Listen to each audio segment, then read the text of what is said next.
Lors de notre première rencontre avec Foscarini, nous avons partagé l'envie de travailler la qualité de la lumière avec nos sensibilités communes, et donc de travailler sur un objet qui parle de lumière, de gravité et de légèreté, faire une sorte de foyer primitif autour duquel les gens communiquent, partagent un verre. On a fait quelques sketchs initialement, avec cette idée de retourner la lumière, d'être plus dans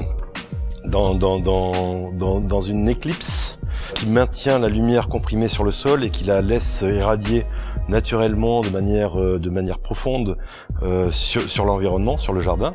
Eh bien, on l'a concrétisé dans une forme d'hémisphère comme ça, une sorte d'hémisphère d'énergie qui, pour la voir et ne pas être ébloui, est éclipsé par un plateau. Ce plateau crée vraiment une surface de contre-jour, clair-obscur. Ça réfléchit la lumière vers le sol. Cet effet lumineux là, de lumière compressée qui s'expanse à l'horizontale. Ici, on l'incline, crée un champ de lumière plus ample sur le côté, est composé de deux éléments. Une coque en rotomoulage étanche, en polypropylène, micro-texturé, et puis un plateau.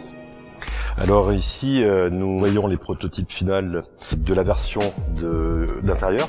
Ici, on a un plateau en bois sombre qui est légèrement recourbé pour mettre des verres, des fruits, des magazines, différentes choses. Ou ici, un objet totalement pur, essentiel, blanc, avec le contre-jour secret quand on allume la lumière.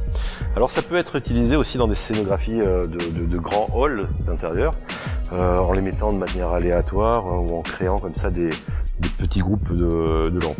On a développé également un plateau pour l'extérieur. Et donc là, on a développé une surface plate qui est très très mate et qui permet à l'eau de s'écouler naturellement. Donc la lampe est inclinable dans diverses positions afin de créer des halos de lumière et des profondeurs de lumière au gré de son inspiration. Et lorsque il fait jour, l'objet paraît quelque chose qui se fond avec la nature. Et puis quand le crépuscule arrive, la lampe s'allume.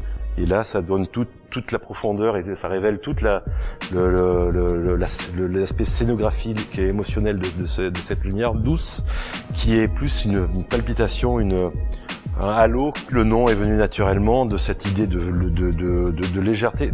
La lumière est immatérielle et en même temps, c'est le soleil qui émet la lumière, c'est le centre de notre système planétaire. Donc c'est une nouvelle typologie. Cette lampe c'est ni du mobilier ni une lampe, c'est pas un in-between, c'est vraiment une nouvelle typologie, un foyer de lumière.